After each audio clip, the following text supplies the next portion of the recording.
everyone, welcome back to my channel, or welcome to my channel if you're new. My name is Cristin, and I'm sorry if you feel like my thumbnail was clickbait. Maybe it kind of a little bit was, but this little video is not about me sitting here eating food. If you want to see that, check out my mukbang channel, link down below.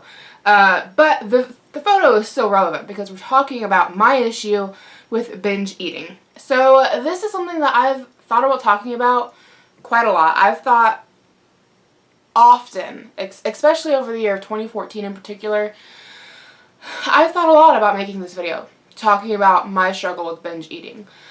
Because it is a real issue. It's something that I struggle with every single day. Some days are worse than others. But I think that most addictions are like that. I don't know if you want to call it an addiction. Some people call it a disease. Some people call it an eating disorder. I don't know that I feel comfortable labeling it as any of those things, though I'm sure that an eating disorder is probably the most accurate. I do want to disclose that I've never been professionally diagnosed. I am self-diagnosing myself as someone with a binge eating disorder, but I know it's true. I'm sure that I'm sure that a therapist would definitely diagnose me as such. But like I said, I've thought about making this video quite a few times before. Why did I say 2014 earlier?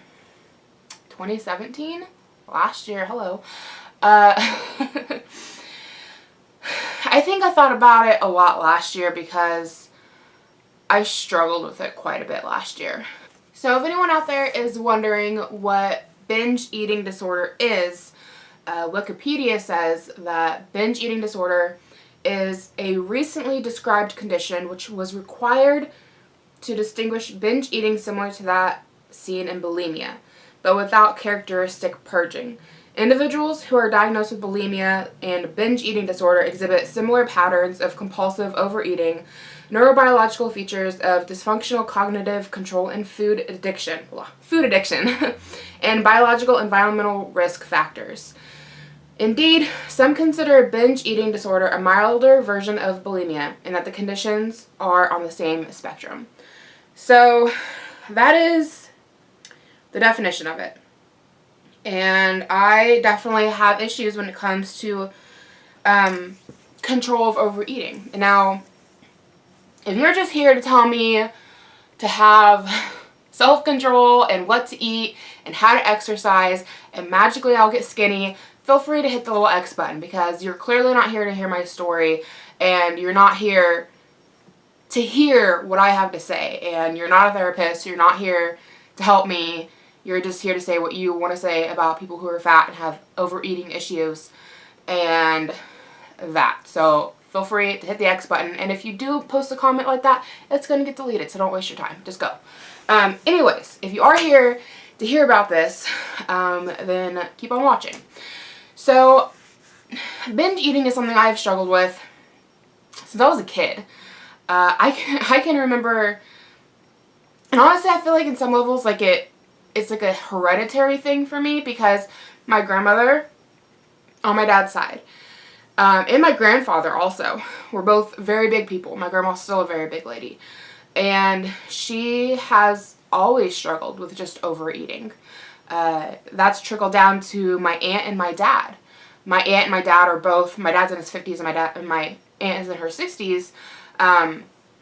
They're trying to get control of it, but it's one of those things where you can get better and then you relapse and you gain all the weight back and you just sit around and gorge yourself. And I've had that happen myself. My dad has had that happen. My aunt has had that happen. It's not like you can't lose the weight. It's like a mental thing. You have to fix it mentally. And that's a hard thing to do. That's the battle that you fight every day. And so it trickled down to my aunt and my dad. I struggle with it. One of my cousins, my aunt's daughter, struggles with it. I'm sure she does. And it's just something I've always had to deal with. And maybe some of it's learned eating habits that are bad. Some of it I think is hereditary. It's just something I've always struggled with. So I didn't realize that I had an eating disorder until, funny enough, I was watching Trisha Paytas.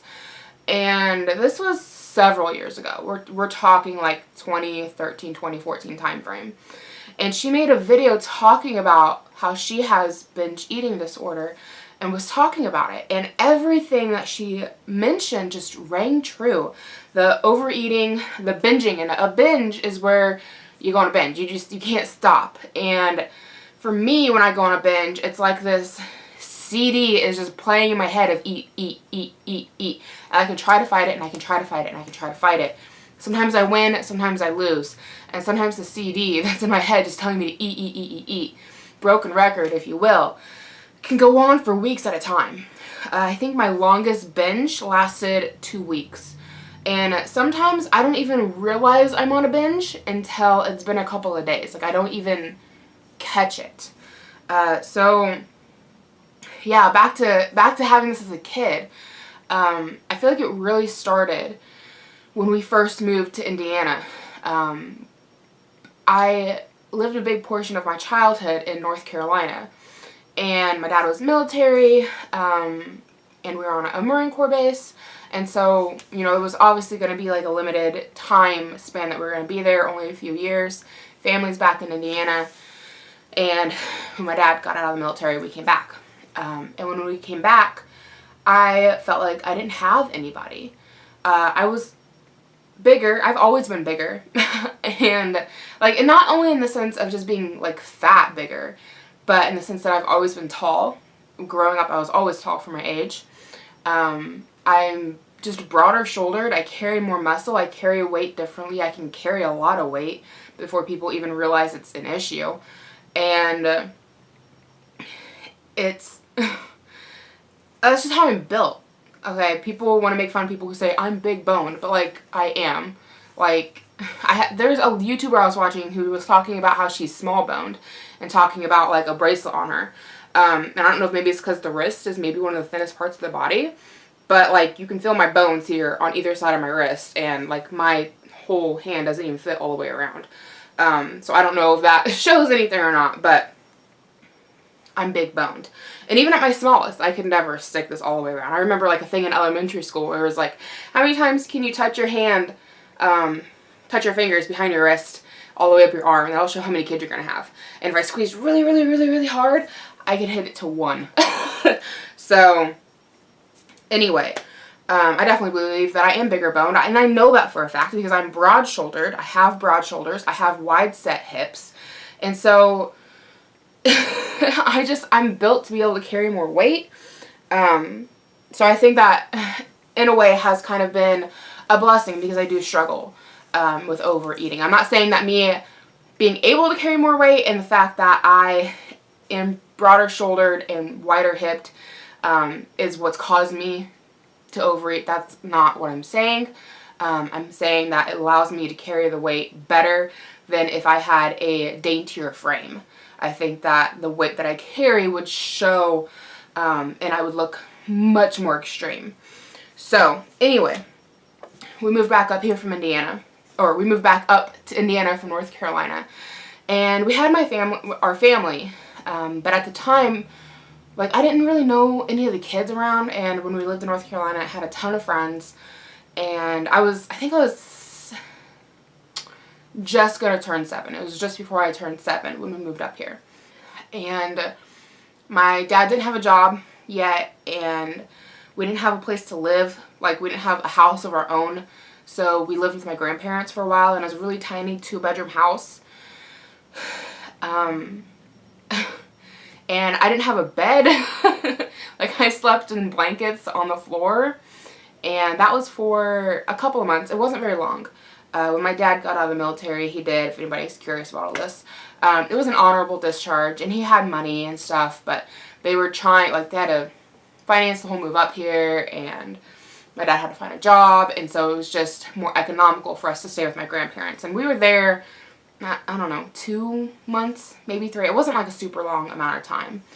But when I started school, I started off in the second semester of 1st grade, and I struggled because, like, the learning was so different. They were already doing, like, multiplications and negative numbers, and they were, like, reading tiny chapter books here in the 1st grade, And we weren't doing any of that in North Carolina. So I went from like doing fairly well in school to being extremely behind.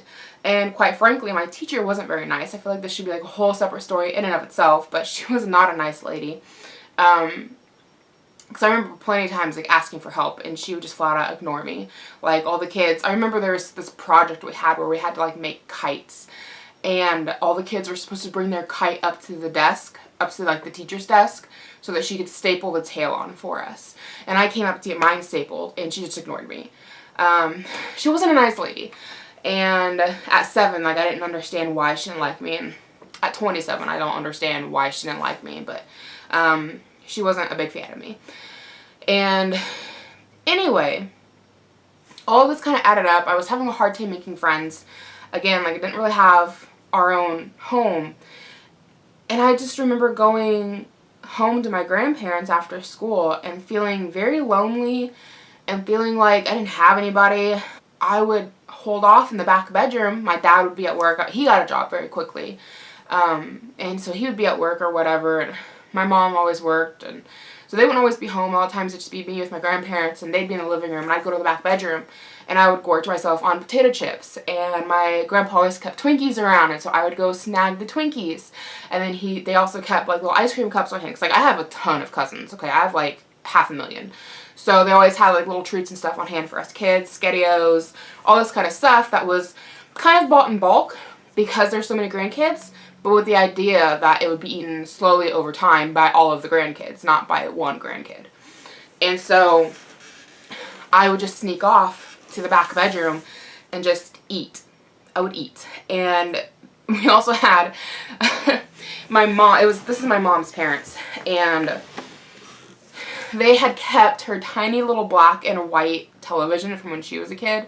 Like tiny little screen like this, tiny. And it was like weirdly oblong. And it had like the bunny ears or antenna or whatever. And it was black and white and grainy as hell. But I'd sit back there and I'd watch that and eat and engorge myself. And then I would eat dinner. And that's like what I started doing, was snacking and gorging and binging. I think that was probably my first noticeable binge. And of course, at the time, I didn't realize that what I was doing was bad for me. I didn't realize what was going on at all. I just was lonely. And so I started doing that. And it just, I don't know if it became habit. I tell you, a lot of it is mental. But it's something I've struggled on and off with for years. I wouldn't say that I'm someone who struggles with depression, but I know that like if I'm just having like a down kind of a mood, I'm more likely to binge.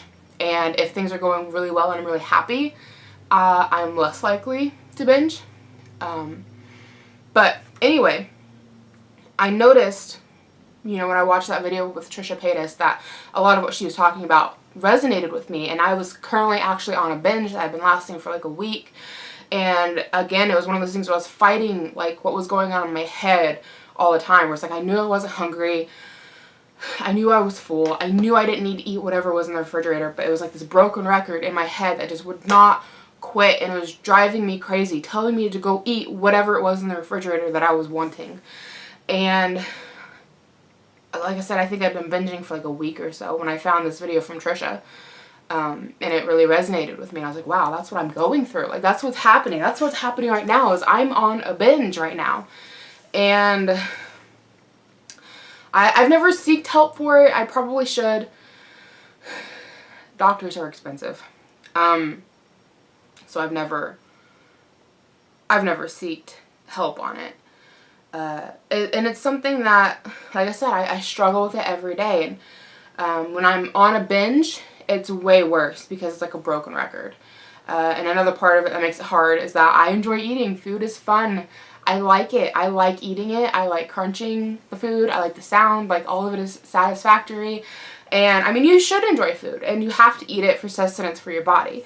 It shouldn't be a hobby though. It shouldn't be something that you seek comfort in, and it shouldn't be something that is your entertainment, and it shouldn't be something that fills a void when you're feeling lonely or bored. And for me it does. And so that makes it hard. because I'm a human and I have emotions, and apparently that's how I handle them. So a lot of you are probably sitting here thinking, well, if you struggle with food this badly, why did you make a mukbang channel? Because I like to eat and I like food, and people seem to like watching those videos, and so I figured, why not make a mukbang channel? But even with doing that, like, even though I struggle with binge eating, even though I go on binges, like, I can still recognize when I'm eating foods that aren't good for me. And I definitely recognize when they start making me feel like crap. I've been pre-filming for the mukbang channel the entire month of January, so that everything will go live in February for that channel. And, like, I feel like shit after eating all the food I've been eating for that channel. Like, it's crap food, and I recognize that. And I've not been on a binge for the month of January, but I feel like I've been making myself go on a binge because of all the crappy foods I've been eating. So, I don't know. It's just something that I struggle with, and I'm trying to figure out, like, where I want to go with this. Oh, the other issue, and people always want to tell you, well, learn portion control and just eat good food, like, eat healthy foods, eat good foods. That sounds all fine and dandy, and I can keep with that until I go on a binge, and it's like a broken record in the back of my head that won't shut up until I eat whatever it is that it's telling me to eat. Sometimes I win, sometimes I lose. The other flip side to that with the just eat healthy foods, like, I love healthy foods. I'm not that picky of an eater, and I love to eat. And a saying that we always had in my family growing up was, you don't gotta be hungry to eat, and you don't. You want me to sit around and eat salad all day, vegetables, fruit? Sure, give me a giant platter full. Like, I will just eat it all. It don't have to be french fries and burgers for me to go on a binge. So, just saying, eat healthier foods. It's not that simple. Like, I'll binge the fuck out of some apples. Like, it don't work like that. It's figuring out how to fight this thing in my brain and get it to shut off that keeps telling me to eat. And then people want to say, oh, just, you know, exercise. And of course you should. Exercise is good for you.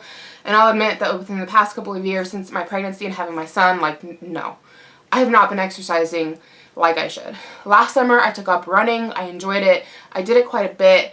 I didn't weigh myself, so I don't know if I lost weight or not from doing it. I probably did. But since it's like crap weather outside, raining and cold and snow, I haven't been going out running. The holidays happened. Better believe I enjoyed myself. I'm feeling it now. I've definitely put on, I'd say, at least another 10 pounds since the holidays. And I'm just at the place where, like, I know that I need to lose weight. I know that I need to do it for my health. I know a lot of people come on here and want to defend themselves when it comes to being overweight, and they want to say, like, you don't know where somebody's at in their journey. And when someone says that, I totally understand, because you don't know how big they were 2 months ago. You know, maybe they've been working hard to lose weight for 2 or 3 months, and then you want to make a snide comment. That doesn't help. In a lot of ways, if they struggle with binge eating like I do, that would send me running to the refrigerator. That doesn't fix things. Snide comments like that doesn't make things any better. It just reconfirms that there's something wrong with you, and it makes you feel bad about yourself, and then the little stupid record player in the back of your head starts saying to eat crappy foods, or eat any foods, really. And so I kind of went off on a rant there, but anyway, something that I've also always struggled with is seeming to match up my poor eating habits with exercising. I feel like I can get on a habit of eating healthy foods and cooking at home, but then, like, I lose interest in exercising. Or I will hit the gym really, really hard. I did this a few years ago, and this is about the time I found out about binge eating. I was hitting the gym extremely hard. I think I was going every other day, if not daily, at one point. And I had an elliptical at home, and I was doing the elliptical for at least an hour every day at home. And then any day that I went to the gym, I was there for like 3 hours. But I wasn't seeing the weight loss that I was expecting with all of the effort I was putting in at the gym. And I'd been doing it for like over 3 months, maybe 4 or 5 months. I did it for a long time. And I know a long time like that in the whole scheme of things. Some people go to the gym a couple days a week for years. as far as trying to lose weight goes, when you hit the gym that hard for like 3 months, you expect something to happen. And I was having nothing happen. And I didn't understand what was going on. I knew that my endurance was increasing. I knew that I could do more on the elliptical. I knew that I could, lift more weights. But I wasn't seeing any change in my body as far as weight loss goes. And it was very disheartening. But what the problem came down to was that I was still eating a lot of foods, way overeating. And I just wasn't able to mash up my eating with my exercise. If I had been able to get into a routine of eating really healthy foods that were at a decent portion while exercising, I probably would have seen some really big differences. But instead, I think I was just making myself hold steady. Like, here, let's go have like a 500 calorie meal and then go burn 500 calories at the gym. You're not going to get a difference there. So that's kind of something that I've always struggled with as well. And while growing up, I was always told, you can eat whatever you want as long as you're working out. And I was told, you can, vegetables are free foods. Eat all the vegetables you want. And maybe to an extent that's true. But if you're piling cheese, croutons, and ranch dressing on top of a bed of lettuce, like, you're still getting some crappy calories there, And it's, over the past couple of years of figuring out that I have this problem, I've done a lot to try and fight it. When you don't realize you have an issue, you can't fight it if you don't know you have an issue. Or if you know you have an issue, you know something you're doing is wrong, but you don't understand why you're doing it, that makes it a lot harder to fight it. And that's what I was going through before 2014, when I figured out that I have binge eating disorder. And prior to having my son, I had actually gotten in a fairly good place mentally, and I was eating good foods, and I was mostly drinking water, and I was doing everything right as far as food goes. And I started working out, and I had actually lost like 20 or 25 pounds in the course of like a month or so. So I know, if you get everything lined up correctly, you can lose weight, definitely. That's how it works. You have to eat right and exercise, and you lose weight. Then I got pregnant pretty quickly after that, lost 25 pounds and got pregnant. And it kind of undid all of that. So I feel like I'm finally back. My son's at like a year and a half now. He's a year and a half old. And I feel like I'm finally getting back to a place mentally where I'm ready to really start fighting this again. I'm going to be getting a gym membership here this coming weekend, another one. I had to let my other one go because it didn't have a daycare, so I couldn't take my kid with me, so I couldn't really use it. So I just got rid of it and sat on the couch and ate a ton of food. And just kind of fell fully into my eating disorder, and I'm probably at the biggest I've ever been. I, after pregnancy, lost all the way back down to what I was before I got pregnant, which I was at like 260, 265, which I know that's still big. I get that. But before I tried to lose weight, remember, I was like 20 pounds heavier. I was like around 280, 285, somewhere up in there. And maybe I got down to 255. I think that's what it was. I think I got down to 255, and I was at like 285 before I started trying to lose weight before I got pregnant. And then after pregnancy, I was able to get down to 265. So I was within like 10 pounds of my pre-pregnancy weight. But then that just like all went out the window, and I haven't been on the scale in a very long time, but I'm sure I am every bit of the 285, not 290. And I'm not ashamed to come on here and say that and state my weight. It is what it is. It's not something to be ashamed of. It's my struggle, it's not yours, and if you're going to judge me over it, well, then that just reflects on what kind of a person you are. So keep that in mind. I'm not going to let anybody make me feel ashamed for my body. But I feel like I'm finally at a place where mentally I feel ready. I feel like I'm ready to try to get back in shape. I'm ready to like hit the gym, build my endurance back up. I want to try weightlifting. I'm excited for it. I'm really looking forward to it. And I feel like I'm in a place mentally where I'm ready to like really fight that broken record.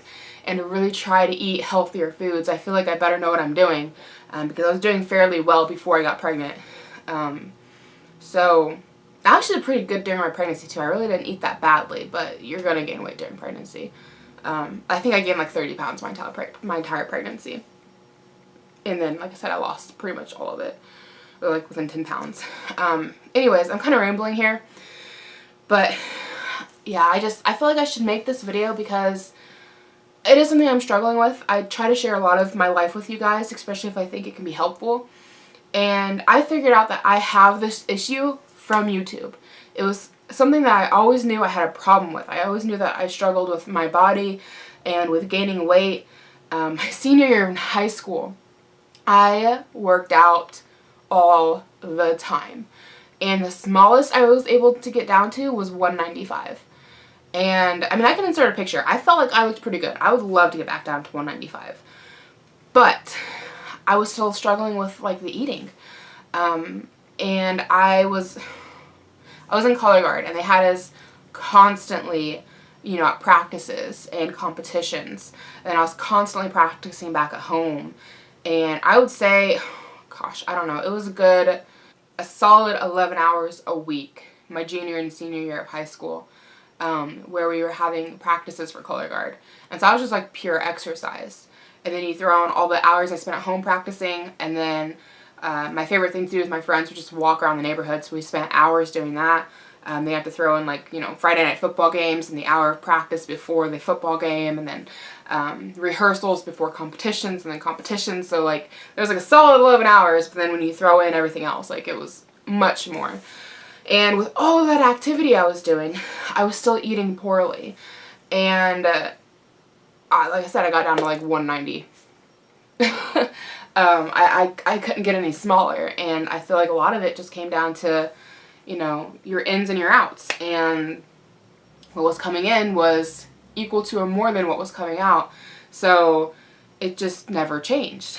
One of the things I did prior to getting pregnant that I found that really helped was trying to identify my trigger foods, which I love salty and I love sweets, of course, and I found that I really struggle with potato chips. That is definitely a trigger food for me. Like, I could easily, a family-sized bag of potato chips, I could eat the entire thing in a week by myself. And that's not healthy. That's not healthy at all. And so we just stopped buying them, flat out. Like, you go to the grocery store, we shop at Aldi's, so the chips are, like, right by the door, and it's like, put your blinders on, walk right past it, don't even stop and look at it, don't buy it. We cut out having pop at home because we were just drinking it so badly. Most of that is an issue for my husband, is drinking pop. But I enjoy it too. And so now if we want to pop, we have to like go out in town and get it. And so you have to weigh out the options of, is it really, do I want it bad enough to have to drive down the road to go get it from a restaurant, you know? Like, do I want it that bad? So that's really helped as well. Cutting out sweets. We don't keep sweets on hands. We don't keep snacking sweets on hands. At least we really try not to. I'm not going to say that we like never, ever, ever, ever, ever buy it, but it's very, very, very, very, very rarely. That being said, we just had the holidays. We had like cookies and pies and things gifted to us or sent home with us from holiday meals. You bet your sweet ass I was overindulging in all of that. Because it's just like a trigger food. It's like taking alcohol and sticking it in an alcoholic's refrigerator and saying, don't drink that. Don't drink that. How long are they going to fight that broken record in their head telling them to go drink it? How long are they going to fight it? And so I fought it the best that I could, and I still ended up eating a lot of it. So I'm not perfect. Even though like I can identify a lot of my issues, I still struggle with it. And not keeping things at home, I think, has done a lot to help. I think that if we continued to buy snack cakes and snacking breads and potato chips, like, I would probably be a lot bigger than I am now. And I know that here recently I did a what I eat in a day. I can link it below if you want to check it out. I know I talked about eating a bagel with cream cheese. That's like a rarity. That's something, like I said, I was overindulging the month of December. I did quite a bit of overindulging the month of January. And that's kind of a rarity. That's something that we don't keep on hand on a regular basis. I won't be rebuying it, but that doesn't make me enjoy it any less. It doesn't make me not want it any less. And It's just something that I struggle with. It's something that I will struggle with probably every day for the rest of my life. But that's okay. I'll get it figured out eventually, or I won't. I mean, my grandma's doing pretty good. She just always did whatever she wanted, and she's like 84 now, so there's that. I don't know. But I just wanted to come on here and make this video because I know there are other people out there who struggle with this issue as well and may not even realize that it has a name. They may not realize that it's an actual eating disorder, that your struggle with eating, that this broken record in the back of your brain that keeps telling you, go eat it, go eat it, go eat it, and that you can't run away from, and that no matter what you do and no matter how busy you try to make yourself, you still have it in the back of your head saying, hey, this is in the fridge, go eat it, this is in the fridge, go eat it, go eat it, it's in the fridge, go eat it, go eat it, go eat it, go eat it, go eat it. And anybody who wants to come on here and judge me for lack of willpower, think about something that you struggle staying away from. Like, how do you... Like, I reverted back to alcoholism. Like, if someone is an alcoholic and they've got booze in their fridge, are you gonna judge them that badly if they break down and go and drink it? Like, it's an addiction that they struggle with, that is something that is a problem for them. Anyways, well, I think that's all I have to say on this topic for today. Let me know your comments, your thoughts down below if you struggle with it. Let me know if you've struggled with it and you found a way to beat it. I use that loosely. I don't think that this is something that's ever beatable. I think it's something that is treatable. And I think it's something that is manageable, that you can figure out how to handle it. And if you figured that out, feel free to leave your comments down below. If you just want to leave hateful comments, feel free to not waste your time because they'll just be deleted. And I'll just flag you to YouTube for bullying, which is a thing, so don't even waste your time. But anyway, that is it for me today. I hope you guys enjoyed and maybe found it relatable. Otherwise, I guess I'll just talk to you guys later. Bye.